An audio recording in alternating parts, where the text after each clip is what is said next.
All right, we're gonna go over the principles of waxing real quick. I'm gonna break down the wax applicator, and then we're gonna wax the room. This is the second coat of wax, so it'll go on a little bit easier than the first, but it's the same principle involved.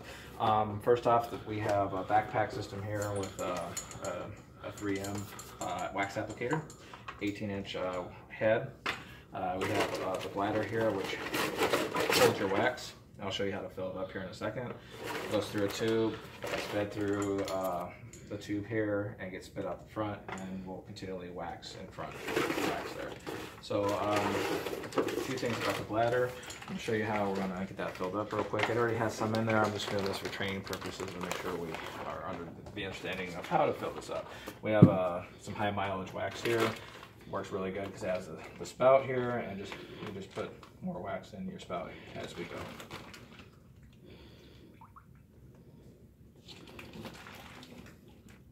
I have a couple mops underneath in case it spills over or leaks. It's going to leak over on the mops and not on the floor. Typically you want to do this in the basement downstairs, so if you make a mess it's not affecting anything up on the floors, but we had to go pretty far for this project, so we had to take everything with us. So one thing about the bladder, you want to make sure that your cap is not cross-threaded. You want to make sure it's on there flat and they're tight, because if your bladder happens to move on you, or if your wax may come down, you want to make sure it doesn't leak on it. So you want to make sure it's on there tight. Now we have to look at, before you get started, you want to take a look at your feeding station, which is right here, and it simply unscrews. You want to make sure that it's unclogged. Sometimes, especially if your wax applicator has been sitting for a period, I don't know if you can see it in here, but there's little grooves here that can get clogged up with wax. So you want to make sure that they're clear. You can clear it out with like a staple or a paper clip. Should pull right out. Shouldn't adhere too sharply.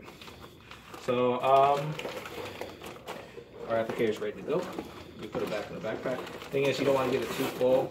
If you get it too full, that's more weight you're carrying on your back. But also, whenever you have to bend down for your tube, if it's too full, your bladder will go over your shoulder and fall out of the backpack, and kind of not a good thing to happen to you while you're working.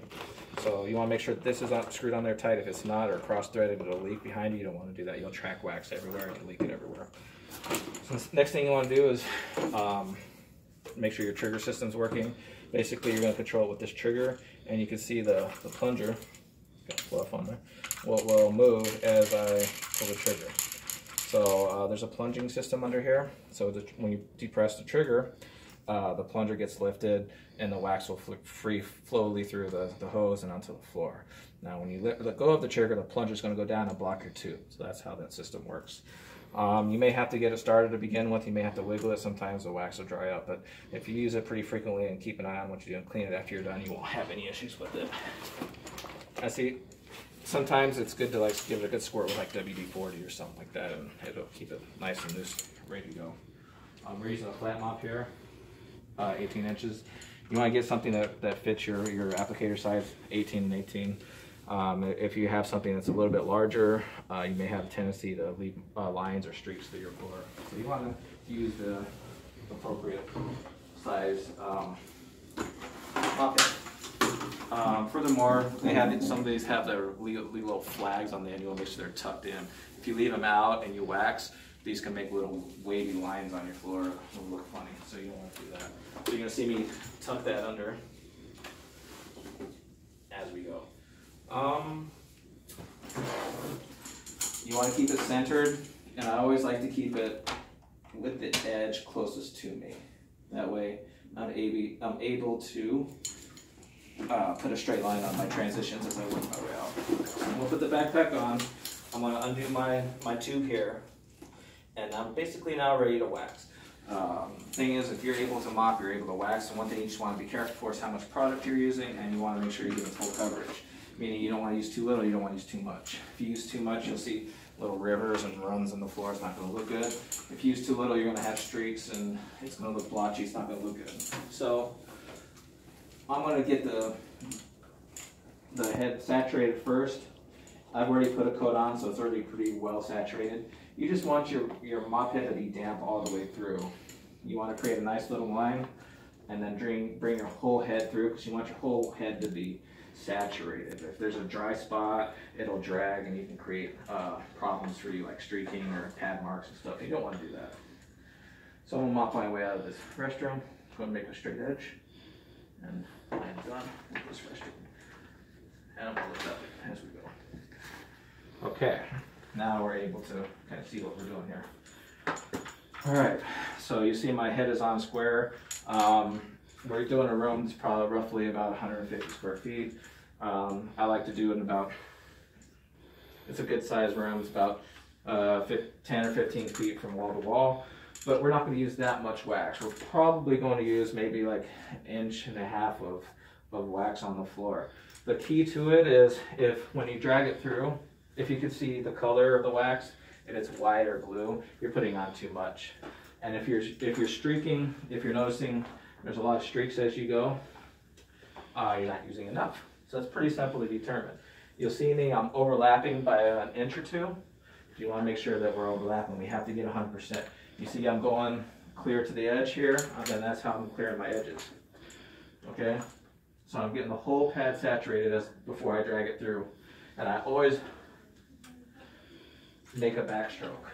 You'll see me go forward, then you go back. That's just to help eliminate any streaking that may come. Whatever you miss, you're gonna catch on the backstroke. One thing you want to be careful for is on your backstroke, you don't want to stop. If you stop, you're going to leave pad marks. So you want to keep it in one fluid motion. If you stop, you have to go back and pull it through. Okay. You'll see me. I'm going at a pretty quick clip, but I'm not rushing either. The thing is, you don't want to have a semi-hard surface that you're waxing through. Meaning, I don't want to linger too far and then drag my applicator through there once this starts drying. So you're going to see me move pretty quickly to where I avoid that, because it'll leave a streak or pad mark or swoosh through. If your wax starts getting dry. Now you have a 30 to 35 minute recoat time, but it's going to start getting tacky on you in about 2 or 3 minutes. So you want to be pretty quick when you apply your wax. You don't want to apply your wax on a semi-hard surface, because you'll see all sorts of streaks. You'll see all sorts of pad marks if you do that. You'll see that I'm going in even motions, square motions. I'm hitting my edges as I go. I'm applying maybe about an inch and a half thick wax as I go, and I work my way out. This is pretty easy for a geometrically shaped room. It's a square room that leads out, so you want to make sure that you don't paint yourself into a corner. Really easy to do if you're waxing, especially if you're waxing in an area that may not be perfectly square, that exit is maybe on the side and not in the middle. You want to make sure that you're not doing that. Okay, and as I go, I'm watching the floor, making sure I'm not leaving any streaks or missing anything. I'm getting full coverage, getting my entire pad saturated before I drag through. Overlapping about 1 inch as I go. And I want to hit this transition here. Straight edge, go. Close that door, I'm done with that transition. Bring it through. And almost done here. Almost done.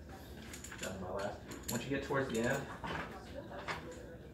you want to plug up your tube back into its place. That way, when you pull up, you're not going to be leaking it out onto other surfaces that you're not going to be scrubbing tonight. You don't want to leave a trail or anything. So I'm going to get really close and tight with my transition. You're going to notice that I don't use tape. We don't believe in tape. I don't particularly like tape because it has a tendency to leave residues, and it can pull up, pieces of old wax and not look very even when you're done. So when you get to a transition like this, you don't want to pull up and leave, because you can leave like a rectangular shape or pad mark in where your transition is.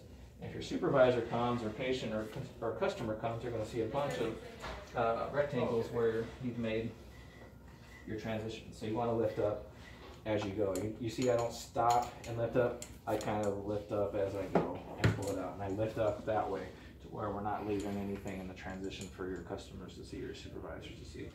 So quick rules. There's a 30 to 35 minute recoat time. Don't cheat on your recoat times. Use them. Don't recoat in 15 minutes. It'll be semi-hard. It'll be hard enough to walk on at that point, but you want to make sure that you give it the full recoat time. Because if you put wax on a semi-hard surface, it's going to affect the finished product. It's not going to lay right. It's going to help break. It's going to break down the previous coats that you put on there, and it won't cure properly. Also, you don't want to exceed more than 4 coats in a 24-hour period. Generally speaking, over a shift, I put about 3 coats. 4 coats if it's still looking blotchy. You want to notice that your base coat's going to go on pretty thin. Your floor is going to look a little blotchy, but your second or your third coat should get it pretty close to a mirror shine once you get through. 30 to 35 minute recoat times, and no more than 4 coats in a 24-hour period. So we're going to let this dry. 2 coats. We just did a top scrub on this room, so 2 coats should be good. We're going to let this fully dry as long as we can. Sometimes we're in deadline situations because we don't want to wheel heavy furniture through for as long as we can, but sometimes we have to because it'll have a tendency when you drag a 500-pound bed through, it'll leave wheel marks. But let it dry as long as you can, and that's what we're going to do. All right, then that should be it for as far as the waxing process goes. All right.